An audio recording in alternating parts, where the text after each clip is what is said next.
It's a micro hyperspeed webinar, 30 minutes long. It's part of the Purlos annual webinar series, which is about engaging student engagement. And we work with important and relevant partners from within the industry of education and outside education to talk to them, get their insight about what they do, about how they help clients in that industry. So today we're very welcome to have Gemma from HubGem, who I'll introduce in a second. And the title of the webinar today is a data-driven approach to improving admissions and destinations, both of which should be pretty timely at the moment, mainly because most schools, colleges, universities will be looking, especially in the UK, at admissions right now, ready to get pretty stressed in a few weeks' time. And soon after, most institutions will be looking at tracking destinations of their learners and students from the year before as well. So Gemma, good to have you. Thanks for putting a bit of time aside. I know you're pretty busy, getting very popular at the moment. HubGem, do you want to just start off with a simple overview of HubGem, what you do, who you do it for? Yeah, sure. Firstly, thanks for having me. So yeah, we're a specialist at HubSpot CRM for education. So we're very much in a niche here, but we're seeing CRM grow in popularity. So we work with schools, colleges, universities all around the world, and obviously we know we share a few customers ourselves with Purlos. So it's great to be here. Great, good to have you. So in terms of education versus non-education, how much of your business is in education? How much is not, would you say? Oh, off the top of my head, I think we'd be saying probably 80%, maybe even 90%, might be pushing it, is education. And then the remaining percent is a mixture, but we have quite a few non-profits as well, who have quite sort of custom requirements.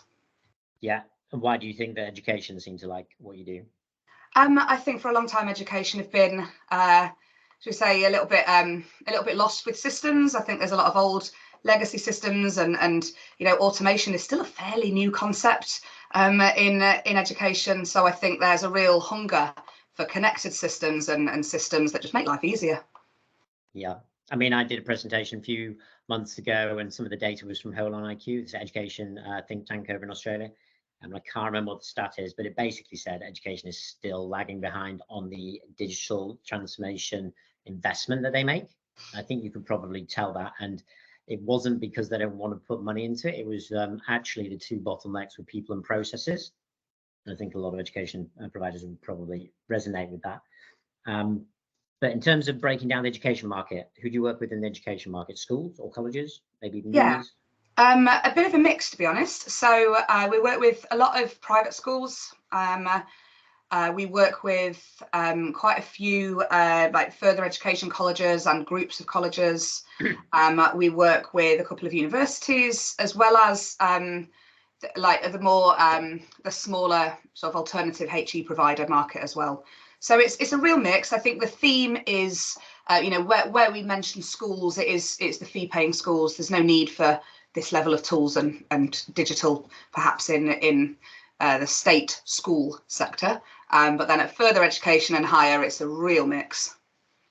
Yeah, I guess. Do you think there's, I mean, I guess there's absolutely no need in state schools because the students can be picked for them from the local area, right? But something like HubSpot potentially could organise them a bit more. I guess the question I've got is, what differences do you see between the fee-paying schools, the colleges, maybe in terms of stages of admissions or in terms of the way they approach things? Yeah, it's weird. There's loads of similarities, but there are some fundamental differences. Obviously, we're usually talking smaller teams in schools compared to colleges. So if you think about the amount of people logistically that need to be involved in, say, admissions and enrolment in a college, just because of the volume of students, that's often quite different. Whereas school, it might be one person, maybe two, doing that job. So I think size of teams, and then sometimes with that comes alignment of teams. So the bigger the organisation, the more challenging it can be to align teams. Might be a big one. Yeah, I think we see that quite a lot. And so let's say a client or a potential new client for you tries to find you, like how does that happen? Is it through the HubSpot online, through the HubSpot kind of partner model, or do you just get a meeting face-to-face through referrals? Like how do clients find you, and how does that first initial meeting go, and how long does it take until they become a client? What's the typical kind of process? Yeah, it's a bit of a mixed bag, but we do a lot of our own. So we get a lot of inbound leads from our content through our website. We do get referrals directly from HubSpot. We also we attend events where we sort of raise the profile of what we do. So yeah, a real mixture, to be honest. Yeah. Good, different marketing tactics, a bit like a school or a college, I guess. So agenda today is number one, looking at the learner engagement journey, how we break that down, where HubSpot might work, which areas that you work with specifically, Gemma from HubGem, and where Purlos works. Talk a little bit about what a CRM is, but in terms of HubSpot specifically, talk about Purlos, what we do. We actually work with a number of different CRMs. I can tell you a little bit more about that later. And then we're going to talk about recruitment and admissions. Then we're going to talk about data-driven decisions. And then we'll just touch lightly on destinations tracking as well, secondary priority. Great. So this is an incredibly simple slide, but I think it can get quite complicated when you're actually in a school or college or university. We've worked with all of those markets, and their admissions processes are different, and they're also different per institution. So one FE college can be a little bit different to another FE college. There's a broad brush, quite similar approach for a lot of our FE colleges that we work with, definitely, but they might call different stages of their admissions process different things. So we've broken it down into three basic areas, and the way that I like to look at it is the problem. So there's three stages. First stage is before the student or the learner starts, and at Purlos we don't just work with colleges, we work with training providers, government, schools, universities. So if you're talking about before they start, it could be a course with a training provider that is a couple of days or a couple of weeks long, or with a college or a school, it's going to be somebody who's at that school or college for a year or 2 years. So before they start, we're talking about student recruitment, but we're also talking about student conversion. So there's two kind of core aspects of that. So recruitment, you do a lot of that, Gem, and the recruitment side, I guess, don't you? And do you get involved in the conversion stage, i.e. after they've been recruited and they've applied, but from application to enrollment? Yeah, that's our core bit. That's where we spend most of our time. That's with sort of the marketing and admissions teams. So you spend more time on marketing and recruitment, or the conversion, or both those areas? I'd say both. I'd say up until the point where they arrive at the college, or turn up for their course, and sort of the enrollment is the handover piece for us. Yeah, makes sense. Then there's the next stage, which would be once a student is at school, an FE college, etc. And that can be the problem there. The main problem would be retention. Once they start, you want students to stay the whole time, and that is a big problem across the world at the moment. I think it was 2 years ago there was a 61% dropout for US colleges of students on course, having to pay those big fees, not necessarily coming out of university or college with the salary that they were expecting, salary increase. So that's a big area, very complicated though. We've touched on this area, but we don't work a lot in this area because it's complicated. There's attendance, behavioral issues, so many things that go into retention of a student. And one of them is picking the right student in the first place from stage one. And then the last stage is what happens after a student leaves. Why is it important? Some institutions seem to care more about this than others. There was a news story from Rishi Sunak on, well, all news channels, but Sky a couple of days ago, which was talking about Mickey Mouse degrees. And I guess the point of somebody going to a school and finishing, or a college and finishing, or a uni and finishing is either to get a job or to get a further level of education and go from school to university, or go from a college to a university course. So that's why it's becoming quite important, because there's a lot of focus from the government on education, and if people are going into education and not coming out with that education institution having had a big impact on that learner, that's a big issue, especially in the funded learning market. Because if the government gives a lot of money to funded learning organizations, like that would be colleges, training providers, etc., and it gets wasted and they don't have an impact on the learner, that could be potentially spent a lot better elsewhere. So in terms of a bit more detail from you, Gemma, do you want to go into a few specifics? Like, what is a CRM? What are the specific areas? Why is it a good idea to use one? Yeah, so CRM, being customer relationship management software, it's really about having that central record. So you see here, there's a few examples there of the types of touch points that a school or a college might have along the journey with a prospect. So, you know, from forms, either on your website, or occasionally we still come across paper forms, marketing emails. Yeah. We also see spreadsheets. I think they have a habit of breeding. So all the different touch points you think throughout, it could be a long journey, you know, making a decision on what college to go to could take years potentially. So it's all them touch points. And the challenge, if you don't have a CRM system, is that they all sit separately to each other. And that makes it very hard to have that central place where you can see data. So where CRM really helps is pulling together systems that otherwise would have been siloed, pulling together teams, again, that might have been siloed, bringing everything into one place, allowing you to more effectively nurture that contact. Yeah, I think that's, I mean, what we like to do at Purlos is look at things from a problem point of view. That's the only reason we ever created our first product, which is called Purlos Convert. It's about converting more students during admissions. And our second one is called Purlos Destinations. The problem there is that too many educational institutions have to track destinations, but they would do it on the phone and it's ineffective. So when we look at problems, if I go back to that last slide, the admission, there's two problems really before students start. There's the attraction, i.e. the recruitment stage. Can you attract enough students? I mean, that's probably one of the biggest questions on any institution's minds, and it might be to do with a million things, Ofsted ratings, etc. But part of it is to do with a really good process, which I know HubSpot helps with. We use HubSpot ourselves. So that's one, attraction and recruitment. That's one of the problems. The other area would be conversion. Once they've applied, can you increase the conversion rate from application to enrollment? Because if you get loads and loads of students, but they don't end up enrolling, that's a big waste of marketing money. And again, a process thing. Anybody who's going to be at school, university, college, can you retain them? And can you connect them afterwards? So if you're talking about problems here, you kind of alluded to it, and I know that this happens in education a lot. They've got a lot of, I guess, disjointed processes in some education organizations. Sometimes it's actually bad to have too many software systems and SaaS systems. But I guess my question would be, how does it affect your clients when you go in and see them in a bit of a mess and they have all of these different systems on paper forms or in different areas, different teams, and they're not aligned? You talk about teams not being aligned. What issues does it cause? They get really busy and they can't do everything in a short period of time, and they need to convert students during admissions. What kind of issues do you see off the back of these all being disjointed?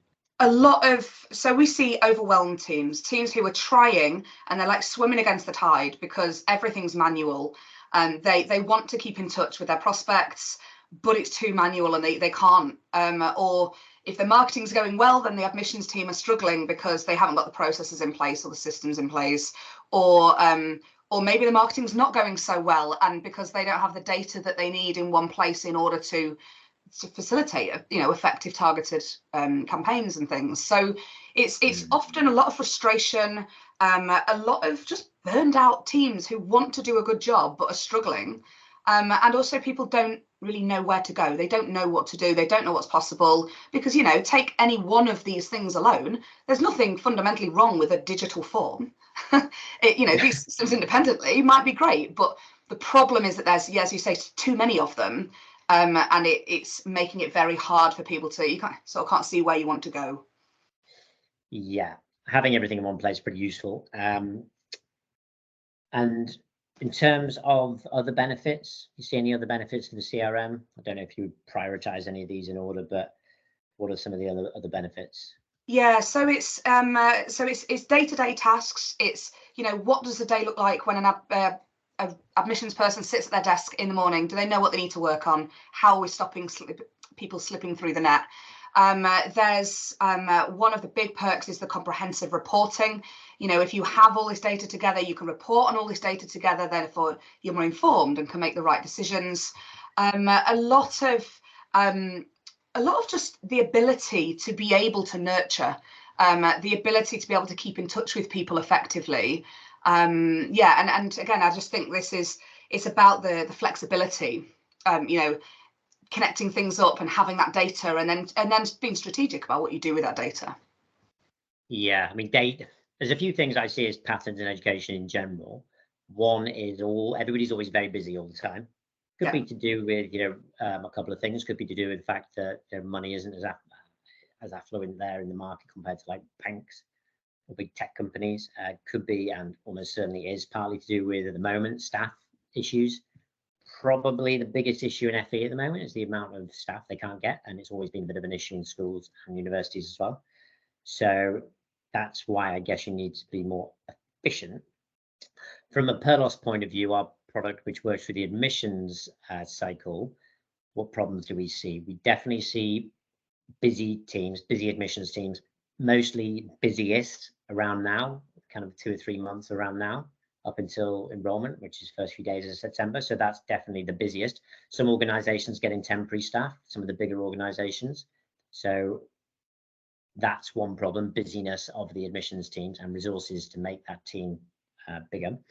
One other area we've seen is some communications channels not being amazingly effective. So I'd say most institutions educationally, I guess especially the traditional ones, we're using email and phone quite a lot. And email and phone does work sometimes. We use both of them at certain points, but we use things like WhatsApp as well. So there are different channels which have different levels of effectiveness. We've measured the WhatsApp tool in certain areas to be at least 3 times as effective. But a lot of these institutions are still using things like email and phone.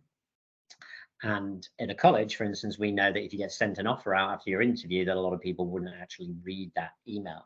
Maybe they used to use a school email or a personal email. They haven't got a new professional one. Maybe it goes to junk. Maybe they just don't read emails because they're 16 to 18 and they don't care that much and they want to be on Snapchat or HubSpot or TikTok. So there's a couple of problems that we've seen that have been consistent across all clients. I don't know if you see the second one at all, and if you see different channels being used in different areas more effectively. Yeah, I think it's knowing it does vary across different markets. And I think, again, it comes down to who you're targeting, right? So with a college, as you say, you've got your 16 to 18-year-olds. They're going to be, you've got to be engaging with them on the platforms on which they are on. So we see that exactly the same thing in further education. I'd say in schools it's slightly different, but remember the person you're communicating with is the parent in that environment. So actually a parent is probably using emails for work. That email is a good way to communicate with them. So it does vary. Saying that, I wouldn't say emails are necessarily used effectively in them environments. So yeah. And so with the schools, it's mainly the parents, right? Because you've got all these systems in the schools market, which are like Parent Pay, for instance, big company that allows them to pay things like their lunches for kids and stuff. So is it 100? It's obviously 100% communication with the parents. There is one aspect that well, a couple of aspects that aren't, but sometimes the sixth form end of schools, schools that have sixth form, they often start to involve the student themselves more in the conversations for the marketing because they're older, right? They're in the 16 to 18 sort of bracket. And then we also do see a lot of schools looking at actually some of their perhaps their B2B relationships, their partners or consultants and alumni as well. So there are different audiences, but it is for marketing and admissions, it's that's one of the clear differences is who are you marketing to? Yeah, it is interesting. I mean, the way we look at it a little bit, and we're probably working more with the funded learning market. So does the government give them funded money to fund the students? So where they do that is they do that with independent sixth forms. I think there's about 150 or so across the country. We work with people like St Brendan, the sixth forms. That's about 2,000 students, usually 30-40% of them from disadvantaged backgrounds, different to kind of independent private schools where you might work with more often they're fee paying. And that usually drives different behaviors. If they're funded, dropout could be potentially higher because nobody's been paying. That student, that parent hasn't been paying for that space. So there's a few differences that we see there as well. I think the dynamic of the parent versus the student is quite interesting as well. Some of the kind of anecdotal stories we heard from FE was mostly the parent is still involved, but if the student does get involved, the parent is involved back at home and in the background quite strongly. So if you went to an FE college and you were applying as a student, you go to an open day, 50% of those students end up going with their parents, and then the person who's trying to admit them to that college would have them sit down, give them a paper form, get them to fill out that form, and the parents sat down there kind of whispering little things in their ear, because it's still, they're very, very influenced by their parent, but that's when the dynamic starts to change between what they want and what the parent wants. Okay, that's super interesting. What about CRMs in general? HubSpot, we use it. We used to use Salesforce. We much prefer HubSpot for a number of reasons, but why would you say that you're different, better than like a Salesforce or maybe other CRMs?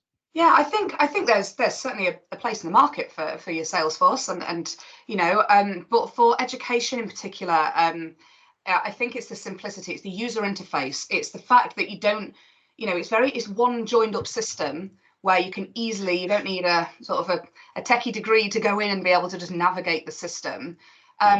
Also, I think it's quite, they're very open with communication. So, you know, these are the costs, this is what implementation costs. It's quite easy to see how it will scale with you. So we often would see, you know, a smaller organization might start at a certain level and can grow with it. Salesforce is highly customizable. However, it also then becomes more complicated, more clunky. I think it doesn't all join up sometimes. So I think it's different experiences. I think for what people need in education, they need a system that's going to get the adoption from the staff. They need people to be using something. They're going to do that if it's easy to use and effective. Yeah, I'd say that's the biggest difference we saw. HubSpot is easier from a user experience. If you're not amazing at tech, which some people in education aren't, we've just seen, they just need something a bit simpler. It's better, not simpler, but better in terms of the user experience. It's easier to use, definitely. I mean, we used to have Salesforce. We still got Salesforce for a couple of tasks. You and about 20, 30 people in your business need to hire and pay for a pretty expensive Salesforce admin. I don't think you necessarily need to do that with HubSpot. I think that's the big difference we saw. But what about MIS systems? Because a lot of people will be looking at this thinking, what is a CRM? What is an MIS? Like, why do I need them both? Because most of our clients that are in the education, they do have both. If they're in FE college market, they would have tribal education's MIS system or Pro Solutions. If they're in the schools market, they might have maybe Arbor if they're state school, or private school. I think maybe it's ISAMS or is that right?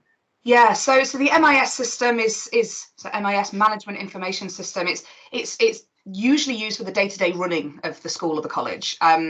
It's typically more focused on things like timetabling and behaviour and sort of delivery of whatever education is being provided. And some of them do have like bolt-on admissions module. In fact, most do bolt-on admissions. And the problem is it's a bolt-on, right? It was not built with that in mind.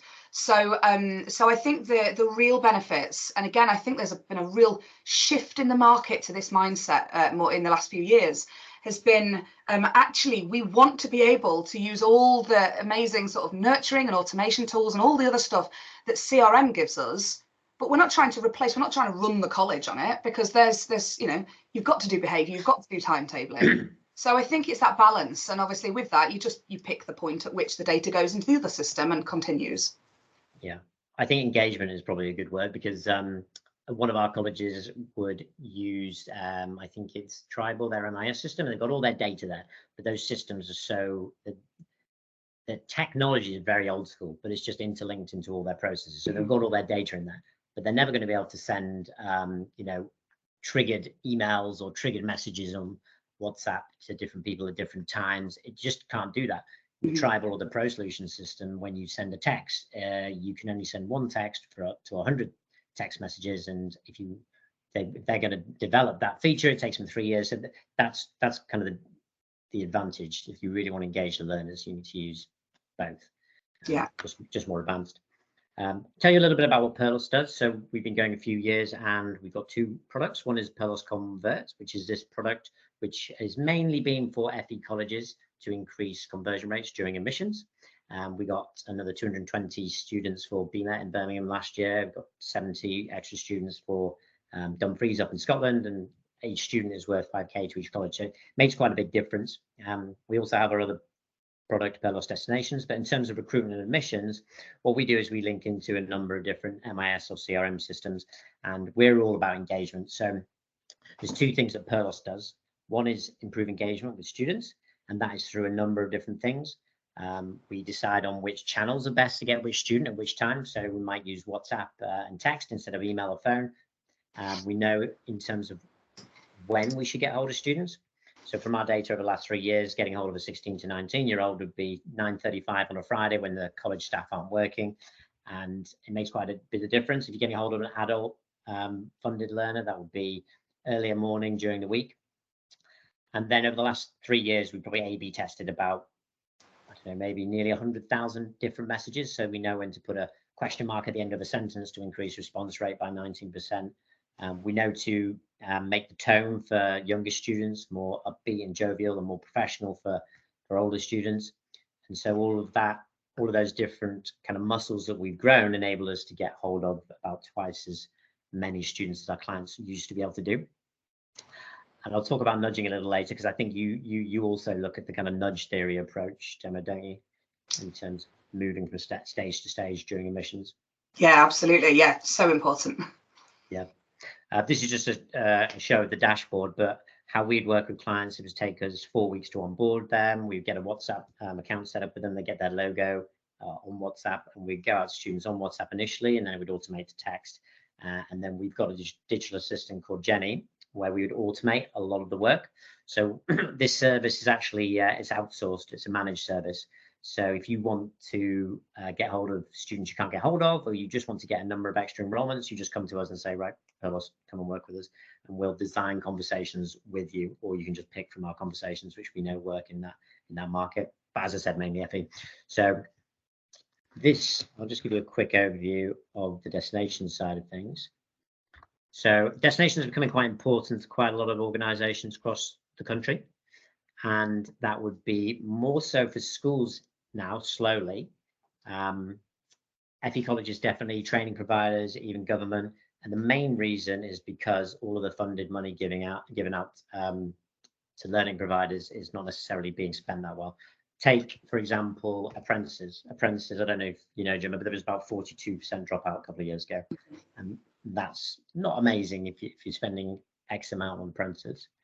So that's why they're changing their focus, the DFE, from just giving funded learning providers money when a learner gets to the end of a course. Now they want to also start measuring a little bit more on whether you've had an impact on that learner and whether that learner's got a positive outcome or destination, which would be usually a job or a further level of education. So I'll just breeze through this, but this is what we do for colleges and training providers and schools after students leave. So this would be for a college. So imagine your student has left a college. Usually what happens in a college would be that they'd have a team of 3 or 4 people on the phones ringing up students for about 3 months. And you might ring a student 20 times and not get through, starting to pick up the phone less and less. So we would just automate by WhatsApp and then SMS, and it could link into systems like yours. And we just say, hey, what is your destination? And there's 4 destinations. So are you employed? Are you in education? Are you in apprenticeship? Or are you NEET, which is not in education or employment or training, unemployed basically. And then it just goes as quick as this. So what's your destination? Just press 1, 2, 3, 4, right?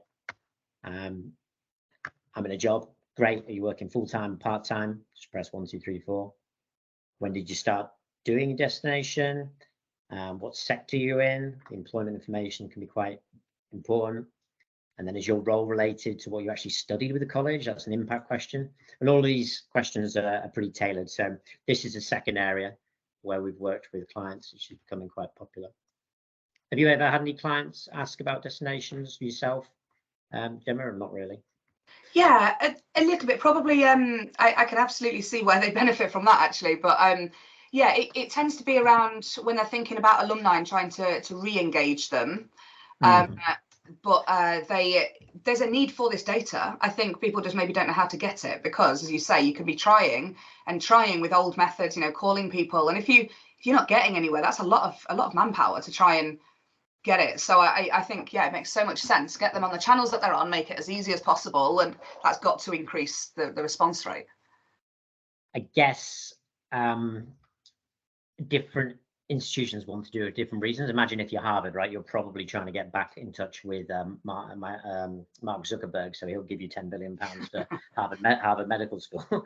But if you are a funded learning college, you probably well, you do want to get good data for Ofsted, so that you can say, okay, even though maybe the quality of learning mark on this course wasn't great, Ofsted inspector, actually 90% of the students in that course actually went on to get a job, and they got a pay increase in that job, and they got a promotion, and here's the proof.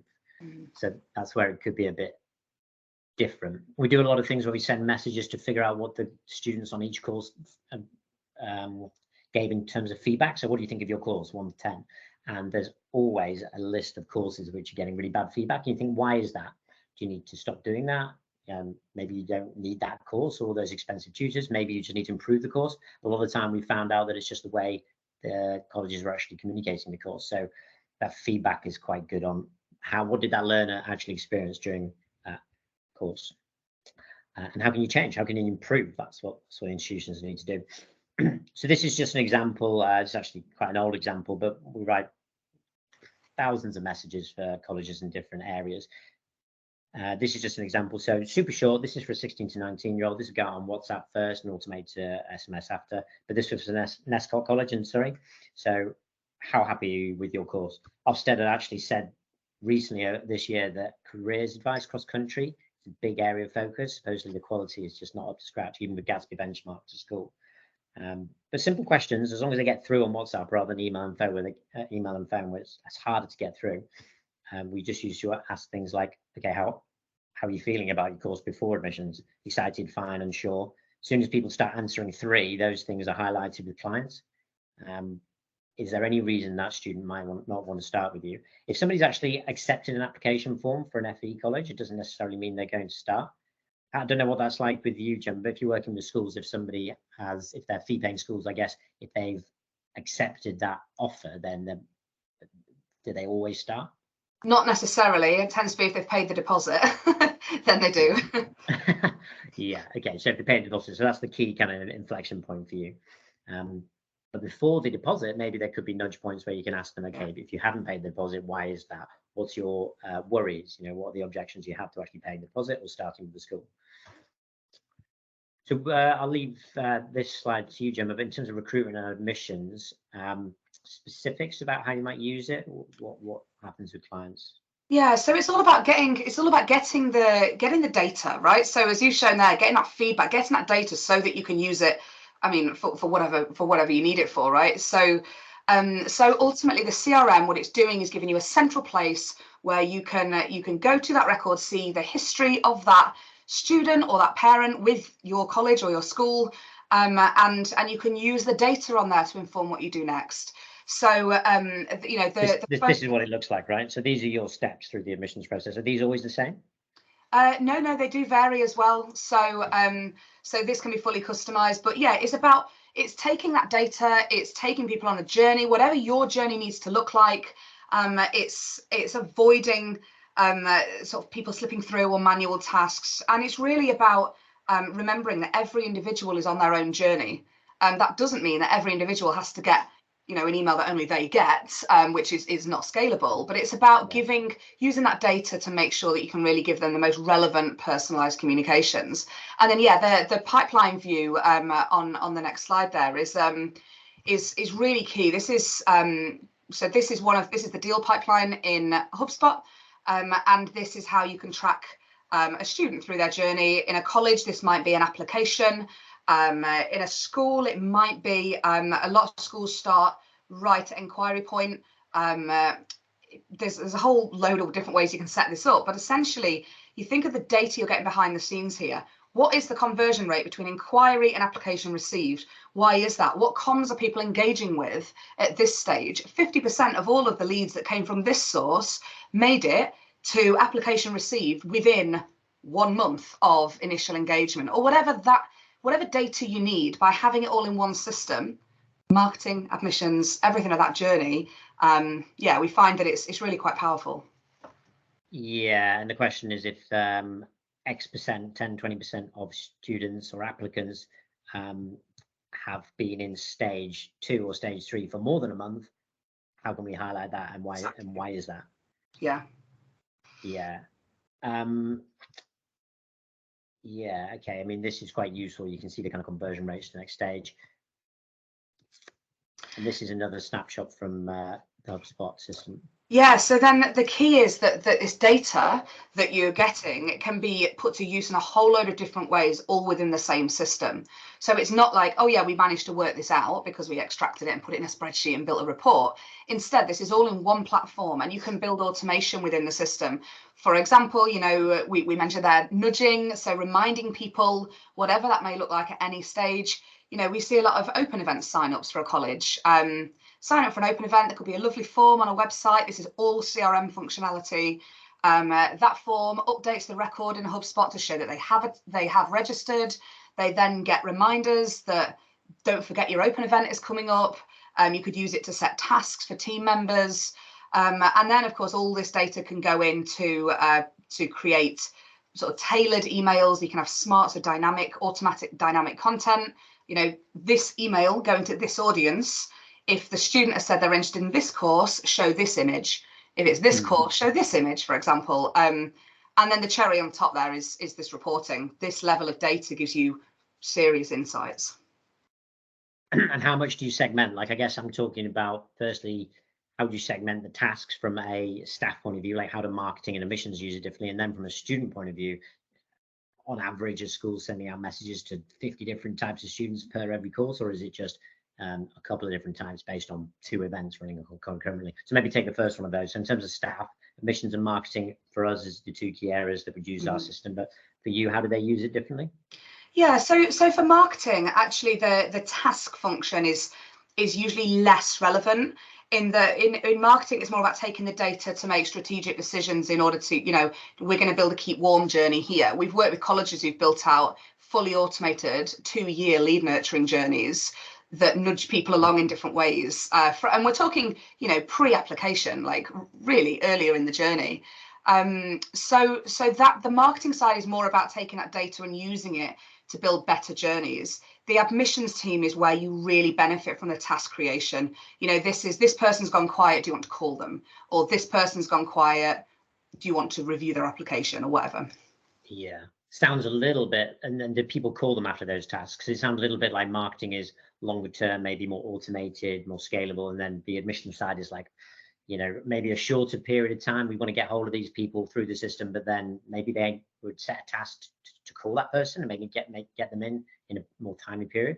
Yeah, definitely. I mean, the marketing doesn't end when the admission starts. The marketing might, you know, quieten down a little bit, but ultimately the drip feeding from the marketing communication tools, the workflows like this one, should continue. But it's not replacing the one-to-one communications that ultimately need to happen once you're in them final stages. So you said there was a couple of clients that created marketing comms plans, was it for 2 years? So what was the 2 years for? Was it for pre-application? Then once they enroll, they keep messaging them after they've started the course. How come it was 2 years? No, it's actually all pre-application. The examples I'm thinking of here. So they. So if you think, particularly in a schools market, people are making decisions over a long period of time. It is the same for higher education as well. Further education, it varies. A lot of people obviously go on from one to another. But let's say you might have inquired, you might have read on a website, you know, say I've downloaded a content offer. What's the benefit of studying an apprenticeship? What's the benefit of studying an A-level in this? It could be 2 years before you're actually ready to enroll or even apply. And so it's about, you know, quite a lot about that person based on how they engage with your website, what they did, whether they engage with ads, for example, whether they engage with emails. And so throughout that, you can then drip feed. We do a lot of like persona development where we support the marketing teams with, okay, so this audience who's done this, how are you keeping them warm? Because in that period, they could well be researching competitors, they could be changing their mind. So it's about making sure that throughout the long decision-making process of what do you actually want to do next, there is a constant nudge, an update. Yeah, for 2 years. Yeah, it makes sense. So schools want to, they want to get started earlier. They're probably thinking about their child, and which parents are probably thinking about the child much earlier, and because it's such an important decision at that stage. In the independent school space, we come across schools who the parents are putting the kid on a waiting list before they're even born. And it could be for years, 5, 10 years, even down the line. It does depend on the school and the competitive nature of them. But yeah. I mean, if you want some insight into kind of really good nudge points, you could have a look at Marketo, and Marketo wouldn't really be a competitor with HubSpot's you know, kind of the lower cost level, more for organizations like education. Marketo is big banks, hundreds of thousands, millions of pounds usually, but they're very good in some of their resources in terms of how many touch points you can have. I think they have scores where they have nudge points, 300-400 nudge points. So if somebody clicks a PDF on your website, they get an extra point. If they, you know, call in, they get an extra point. So yeah, they can get quite in depth. Yeah, and you can do all of that lead scoring and all of that stuff can be done in HubSpot. So you could, you know, you can define this, and that's a lot of what we do. We help people to build out these journeys and define those things, you know, and then you can look at who are the most highest scoring leads, where do we focus admissions time. Yeah, that makes sense. I think we've got about 5 more minutes left, so we'll just nudge through the next few slides. This is a slide from what we actually show to FE colleges, but it's quite interesting to see the difference in the approaches for schools, which seems to be longer.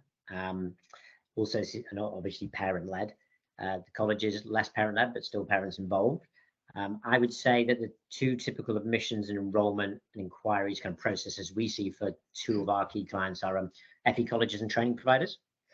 And they can be quite different. Some training providers actually train 16 to 19-year-olds on study programs like the bulk of learners in FE colleges, so they can be similar in certain areas. But a lot of the training providers will end up training either apprentices or AEB, adult learner funded learners, which would be 19 years plus. And if I'm a college, generally, if you're thinking about application to enrollment, you might get an average of between 50 to 65% application to enrollment conversion. And these would be the steps where we see people kind of dropping out.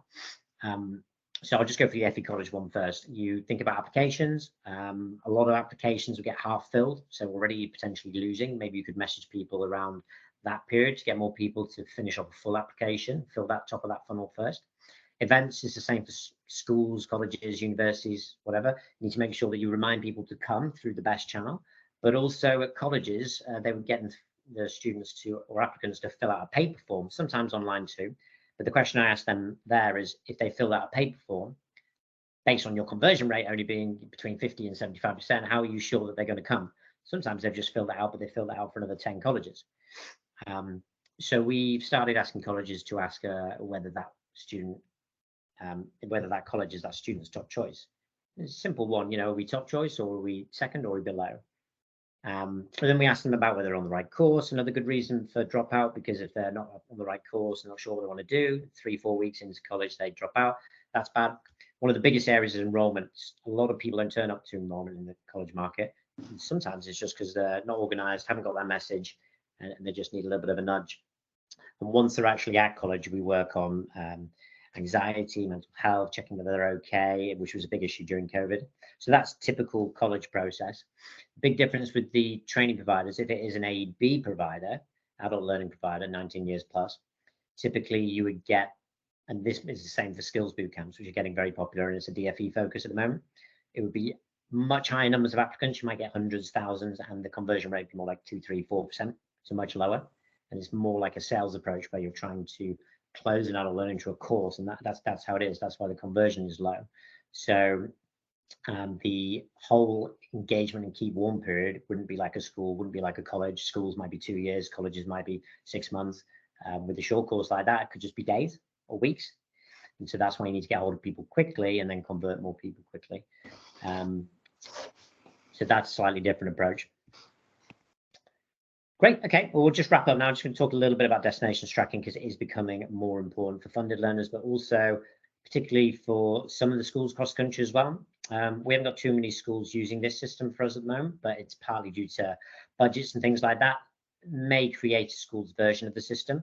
I spoke to the Greater Manchester Combined Authority about 4 days ago, and a lot of the combined authorities are supporting local education providers, which include schools, with driving destinations. But just to talk about a few kind of issues in the area, the biggest issue for funded learning providers who have to track destinations and get destinations data because they're inspected by Ofsted, because they want to know if their money's being spent well and whether people are going on to jobs or further levels of education, is that most people we talk to do it by the phone over a 1, 2, 3 month period. It's a lot of work, a lot of money, doesn't work. And that's one of the biggest problems. When we're talking to the Greater Manchester Combined Authority, we see there is a difficulty with getting data between the government, the councils, combined authorities, and the education providers. It's actually quite a lot of legal issues in between, and different data sharing agreements with different education providers, and you think you should be able to get some of that data, but that's another problem that we solve. So the transition points for schools could be 16 to 17, 17 to 18. Sometimes you get dropouts at those points. We've talked to schools and a lot of academies as well. They're quite bothered about those transition points not working. Then the transition point out of school into either college or uni is a key transition point. But once somebody has left a university or college, can those organizations or institutions keep hold and engage their learners effectively? The answer is generally not that well. Long-term engagement is hard. There's something called sustained destinations. So once somebody's got a job, if that was the destination, which is a great destination to have, as long as it's a good job, a sustained destination would be, have you been in that job for 6 months?